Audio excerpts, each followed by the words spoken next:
மக்களை இந்த ஒரு பதிவில் நம்ம என்ன பார்க்க போகிறோம்னா, 2 நாட்களாக பார்த்தீங்கன்னா பெருந்தலைவர் காமராஜர் அவர்களை நோக்கி ஒரு விவாதம் நடந்துக்கிட்டு இருக்கு. ஒரு ஏசியை பயன்படுத்தினார். கலைஞர் கையை பிடிச்சி கடைசியாக நீ இந்த அம்மா ஜனநாயகத்தை காப்பாற்றணும், நீ வந்து இந்த மக்களை பார்த்துக்கப்பா அப்படின்னு சொல்லிட்டு போனார் அப்படின்னு சொல்லி ஒரு விஷயத்தை பார்த்தீங்கன்னா திருச்சி சிவா அவர்கள் பார்த்தீங்கன்னா ஆரம்பித்து வச்சாங்க. இப்போ வரைக்கும் பார்த்தீங்கன்னா அந்த விவாதமானது 200 உடன்பிறப்புகள் மிக தீவிரமாக அந்த விவாதத்தை கொண்டு போயிட்டு இருக்காங்க.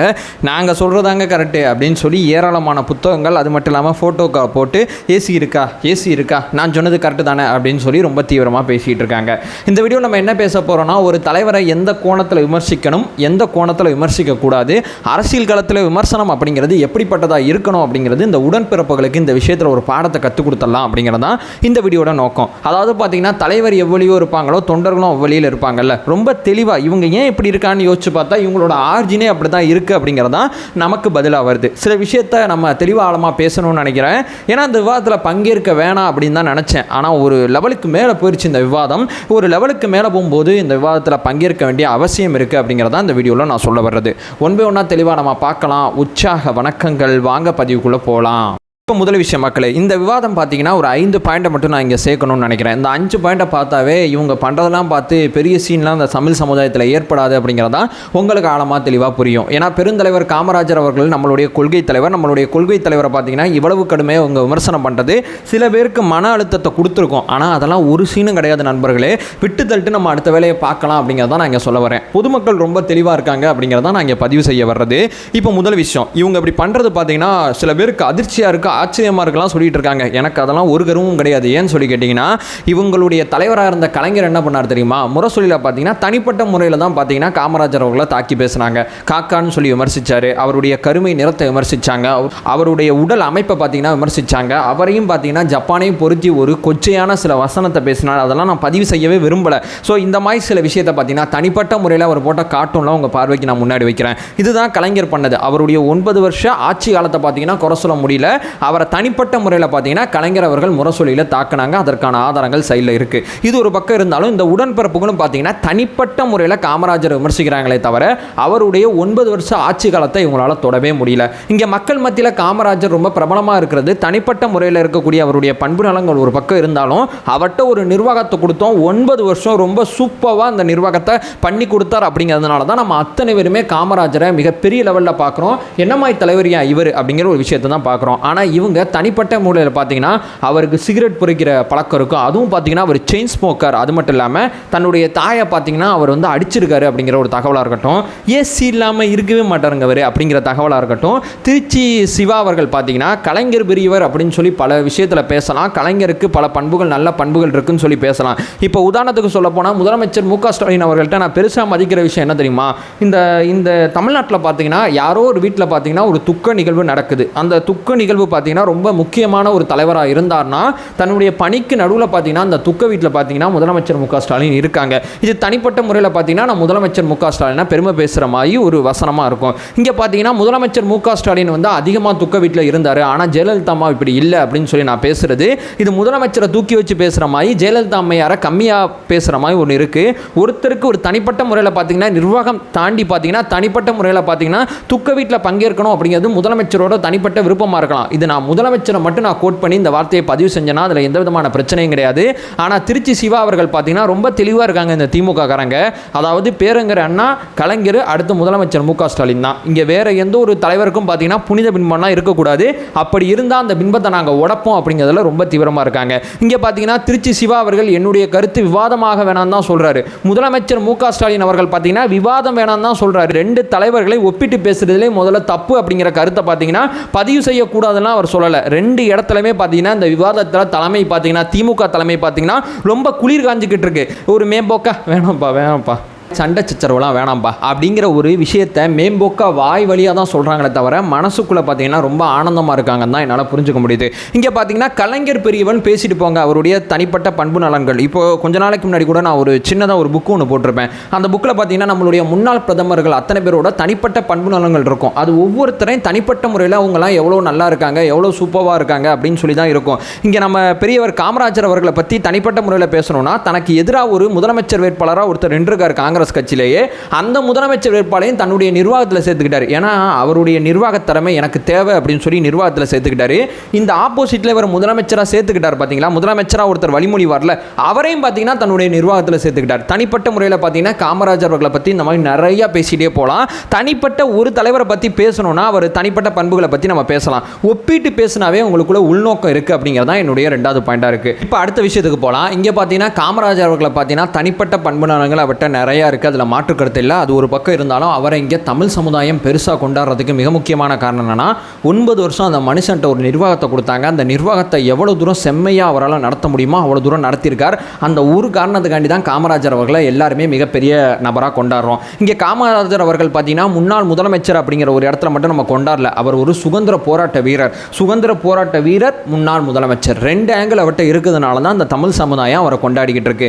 அவர்கிட்ட பார்த்தீங்கன்னா நிர்வாகத்தை நம்ம கொடுக்கும்போது பார்த்தீங்கன்னா கல்வி வளர்ச்சிக்கு அவர் ஆற்றின பங்களிப்பு அப்படிங்கிறது நான் சொல்லி உங்களுக்கு தெரிய வேண்டியதில்லை. ரெண்டாவது பார்த்தீங்கன்னா மதிய உணவு திட்டம் அப்படிங்கிற ஒரு புரட்சிகரமான திட்டத்தை பார்த்தீங்கன்னா அந்த சமுதாயத்தில் கொண்டு வந்தார். இலவச சீருடை அப்படிங்கிற விஷயத்தை அவரால் கொண்டு வர முடிஞ்சிச்சு. அடுத்து பார்த்தீங்கன்னா ஆசிரியர்களுக்கு ஓய்வூதியம் கொடுத்தாரு. அது மட்டும் இல்லாமல் நீர்ப்பாசனம், தொழிற்சாலைன்னு சொல்லி நம்ம பாடத்திட்டத்தில் கூட காமராஜர் அவர்களை பற்றி, அவருடைய அந்த பொற்கால ஆட்சியை பற்றி நம்ம நிறையா படிச்சிருப்போம். இங்கே ஒரு தலைவரை நம்ம கொண்டாடணும், அல்லது இங்கே வாழ்ந்த தலைவர்கள் அல்லது வாழ்ந்துகிட்டு இருக்கக்கூடிய தலைவர்களை நம்ம விமர்சனம் பண்ணோம்னா நிர்வாக ரீதியாக மட்டும்தான் விமர்சனம் இருக்கணுமே தவிர தனிப்பட்ட முறையில் விமர்சனம் இருக்கக்கூடாது. நான் அந்த வீடியோ ஆரம்பத்தில் சொன்னபடி பார்த்தீங்கன்னா முதலமைச்சர் மு க ஸ்டாலின் அவர்கள்ட்ட தனிப்பட்ட முறையில் அந்த பண்புகளை நான் பாராட்டுறேன். அதே நேரத்தில் அது இந்த தலைவர்கிட்ட இல்லைன்னு சொல்லி நான் சுட்டி காட்டி நான் பாராட்டேன்னா அப்போ எனக்கு உள்நோக்கம் இருக்குது அப்படிங்கிறத நான் இங்கே பதிவு செய்ய வரேன். தனிப்பட்ட முறையில் எந்த ஒரு நபர்கிட்ட இருக்கக்கூடிய பண்புகளை நம்ம பாராட்டி கொண்டே போகலாம். அதை அவரை மட்டும் நம்ம கோட் பண்ணி அந்த தனிப்பட்ட பண்பை நம்ம சொன்னோன்னா நம்மளுடைய நோக்கம் சரியாக இருக்குது அப்படிங்கிறது ஆழமாக தெளிவாக புரியும். இங்கே பார்த்தீங்கன்னா அவர் ஏசி வச்சுக்கிட்டாரு. அது மட்டும் இல்லாமல் பார்த்தீங்கன்னா அவர் வந்து தன்னுடைய தாயை அடிச்சிட்டாரு. அவர் பார்த்தீங்கன்னா சிகரெட் பிடிச்சிக்கிட்டே இருப்பார். ஆனால் அவர் சிகரெட் பிடிக்கிறது வெளி உலகத்துக்கு தெரியாமல் பார்த்துப்பார் அப்படின்னு சொல்லி ஏகப்பட்ட முறையில் பார்த்தீங்கன்னா தனிப்பட்ட முறையில் கலைஞர் முரசொலியில் என்ன பண்ணாரோ அதுதான் இங்கே உடன்பிறப்புகள் பண்ணாங்க. பண்ணிவிட்டு பார்த்தீங்கன்னா பர்னிச்சரை உடச்சிட்டோம் அப்படின்னு சொல்லி அவங்க அப்படியே காலரை தூக்கி விட்டுட்டு சுற்றி திடுறாங்க. இங்கே காமராஜர் அவர்களை நான் முன்னாடி சொன்னபடி நிர்வாக ரீதியாக மட்டும்தான் நம்ம கொண்டாடி கொண்டிருக்கிறோம். தனிப்பட்ட முறையில் அவர்கிட்ட இருக்கக்கூடிய பண்புலன்கள் அப்படிங்கிறது ஊருக்கே தெரிஞ்சது. அது ஒரு பக்கம் இருந்தாலும் மனிதராக காமராஜர் அவர்களை நம்ம கொண்டாடுறதுக்கு அந்த சில வார்த்தைகள் இருக்குது. அதை தாண்டி பார்த்தீங்கன்னா இவ்வளவு தூரம் காமராஜர் அவர்களோட புகழ் வெளிச்சம் மேலே இருக்குன்னா அது அவருடைய நிர்வாக திறமை மட்டும்தான் அப்படிங்கிறத நான் இங்கே பதிவு செய்ய விரும்புகிறேன். அதை தாண்டி பார்த்தீங்கன்னா முதலமைச்சர் மு க ஸ்டாலின் அவர்களை நம்ம இப்போ விமர்சிக்கிறது கூட தனிப்பட்ட முறையில் கிடையாது. அவருக்கு வந்து வயசாயிடுச்சு, அவர் வந்து இப்படி ஆயிட்டாரு, அவர் அப்படி ஆயிட்டாரு, அவருக்கு இந்த நோய் இருக்குது, அவருக்கு அந்த நோய் இருக்குது, அல்லது அவர் வந்து இது அப்படின்னு சொல்லி எதுவும் இது அதுன்னு சொல்லி ஏன்னா எனக்கு தெரில, தனிப்பட்ட முறையில் விமர்சிக்கிறதுக்கு என்கிட்ட வார்த்தைகளே கிடையாது. ஆனால் நிர்வாக ரீதியாக முதலமைச்சரோட நிர்வாகத்தை என்னால் விமர்சிக்க முடியும். இரட்டை நிலைப்பாடு இந்த கவர்மெண்ட்டில் இருக்குது. ஆபாசமாக தற்குடித்தனமாக நிறையா பேசுகிறாங்க, அதை கண்டிக்க மாட்டாரு. இது மட்டும் இல்லாமல் இந்த அரசு நிறைய இடத்துல தோற்று போயிட்டு இருக்கு. நிர்வாக ரீதியாக வெங்கவயலில் ஆரம்பித்து, அது மட்டும் இல்லாமல் பார்த்தீங்கன்னா கள்ளக்குறிச்சியில் ஆரம்பித்து சொல்லிக்கொண்டே போகலாம். இந்த அரசோட சட்ட ஒழுங்கு பிரச்சனைகள் எப்படிப்பட்டதாக இருக்குது. இந்த அரசுக்கு காவல்துறையால் மட்டும்தான் கெட்ட பேர் வந்துகிட்டு இருக்கு. நேற்றைய தினம் பார்த்தீங்கன்னா ஒரு போலீஸ்கார் வெளியே வந்து எனக்கு வந்து நான் நேர்மையாக இருந்தேங்கிற ஒரே காரணத்துக்காண்டி எனக்கு இவ்வளோ பிரச்சனை நடக்குதுன்னு சொல்லி நிர்வாக ரீதியாக முதலமைச்சர் மேலே நமக்கு குறைபாடுகள் இருந்து கொண்டே இருக்குது. ஏன்னா இவர் சொன்னது ஒன்று செஞ்சது ஒன்று, வாக்குறுதியாக ஒன்று கொடுக்குறாரு, ஆனால் செயல்பாட்டில் வேற ஒன்று செய்கிறார் அப்படின்னு சொல்லி நிர்வாக ரீதியாக தான் முதலமைச்சர் மு க ஸ்டாலினை தாவேக்கா எதிர்க்குது. தாவேக்கா தொண்டர்களாக இருக்கக்கூடிய நம்ம எதிர்க்கிறோம். தனிப்பட்ட முறையில் நமக்கும் சேர்த்து அவர் தான் முதலமைச்சர் அப்படிங்கிறத நான் இங்கே பதிவு செய்ய விரும்புகிறேன். அரசியல் களத்தில் ஒரு விவாதம் நடந்தால் அந்த விவாதம் பார்த்தீங்கன்னா தனிப்பட்ட முறையில் இருக்கக்கூடாது. நிர்வாகத்தில் என் தலைவனோட நிர்வாகம் சரின்னு சொல்லு, இவரோட நிர்வாகம் தவறுன்னு சொல்லி 2 பேரோட நிர்வாக ரீதியாக போட்டியை போட்டு இந்த நிர்வாகத்தில் இவ்வளோ தூரம் வளர்ந்துருக்கு, ஆனால் இந்த நிர்வாகத்தில் தான் இவ்வளோ தூரம் வளர்ந்துருக்குன்னு சொல்லி 2 பேரோட நிர்வாக ரீதியான போட்டிகள் இருந்தால் அது நல்லாயிருக்கும். ஏன்னா அடுத்தடுத்த நிர்வாகங்கள் இன்னும் பெட்டராக இருக்கும், பொதுமக்களுக்கு பயனுள்ள வகையில் அந்த விவாதம் இருக்கும். அதை விட்டுட்டு தனிப்பட்ட பண்புலன்களை 2 பேரும் ஒப்பிட்டு இந்த பாரு இவட்ட இது இருக்குது, இவட்ட இது இல்லை. அது மட்டும் இல்லாமல் தனிப்பட்ட முறையில் இவட்ட இந்த மாதிரிலாம் பழக்கம் இருந்துச்சு தெரியுமா, அதுக்கெல்லாம் அந்த மக்கள் இங்கே கவனிக்கவே இல்லை. இவட்ட நான் முன்னாடி சொன்னபடி 9 வருஷ நிர்வாகத்தை கையில் கொடுத்தோம், பதவியை தூக்கி போட்டு பார்த்தீங்கன்னா கட்சியை பலப்படுத்தணும் போயிட்டு இருக்காரு அந்த மனுஷன். அப்போ பதவியை எந்த கண்ணோட்டத்தில் பார்ப்பாரு? அவர் இறந்த பிறகு அவர் மேலே இதுவரைக்கும் ஒரு ஊழல் குற்றச்சாட்டு சொல்ல முடியல. அது மட்டும் இல்லாமல் அவர் அரசு சொத்தை மிஸ்யூஸ் பண்ணார் அப்படிங்கிற மாதிரி எதுவும் குற்றச்சாட்டு அவர்கிட்ட கிடையாது. அது மட்டும் இல்லாமல் மிக முக்கியமாக பார்த்தீங்கன்னா அவருக்கு இந்த இடத்துல இவ்வளோ ஏக்கரில் சொத்து இருக்குது, அந்த இடத்துல இவ்வளோ ஏக்கரில் சொத்து இருக்குன்னு சொல்லி எதுவுமே கிடையாது.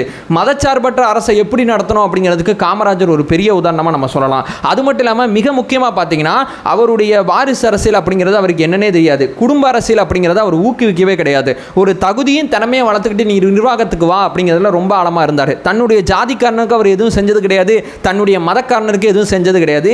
மக்கள் அப்படிங்கிற ஒரு கண்ணில் பார்த்தீங்கன்னா மக்கள் அத்தனை பேருமே தமிழ்நாட்டு மக்கள் அப்படின்னு தான் பார்த்தாரு. அவருடைய நிர்வாக முடிவுகள் அத்தனையுமே இந்தியாவை மையப்படுத்தியாக தான் இருக்கும். அங்கங்கே பார்த்தீங்கன்னா தமிழ்நாடு சார்ந்த அவர் செயல்படல அப்படிங்கிற விமர்சனம் இருக்குது. ஏன்னா அவர் தேசத்துக்கான தலைவர். அவர் மட்டும் இல்லாமல் பார்த்தீங்கன்னா ஒரு கிங் மேக்கர். அவர் பார்த்தீங்கன்னா தன்னுடைய நிர்வாகம் எப்படி வச்சுக்கிட்டார்னா இந்தியாவை மையப்படுத்தி தான் தன்னுடைய நிர்வாகத்தை வச்சுக்கிட்டாரு. இந்த மாதிரி காமராஜர் அவர்களை பற்றி நம்ம சொல்லிக்கொண்டே போகலாம். இப்படிப்பட்ட தலைவரோட பர்னிச்சரை உடச்சிட்டோம், காலி பண்ணிட்டோம், அடுத்து பாரு பேருங்கிற அண்ணா கலைஞர் முதலமைச்சர் மு.க. ஸ்டாலின் தான் அப்படிலாம் பேசியிருந்தீங்கன்னு வைங்களேன், இதெல்லாம் கனவுல கூட நடக்காது அப்படிங்கிறதான் இந்த வீடியோவில் நான் சொல்ல வர்றது.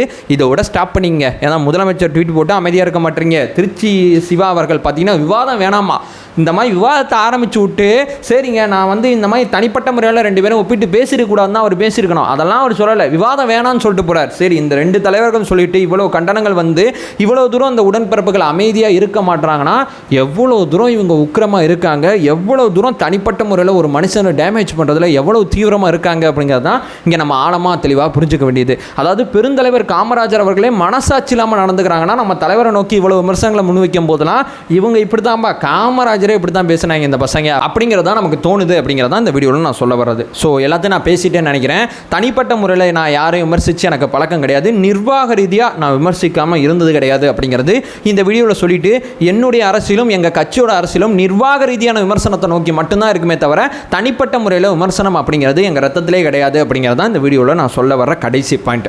ஸோ நம்ம சேனலில் ஃபர்தராக ஃபாலோ பண்ணிங்கன்னா பொலிட்டிக்கல் சார்ந்து மிக முக்கியமாக பல்வேறு விதமான விஷயத்தை நம்ம பேசிகிட்டு இருக்கோம். குறிப்பாக பார்த்தீங்கன்னா டிவிகே சார்ந்த மிக முக்கியமான அரசியல் தெளிவை நம்ம கொடுத்துக்கிட்டு இருக்கோம்.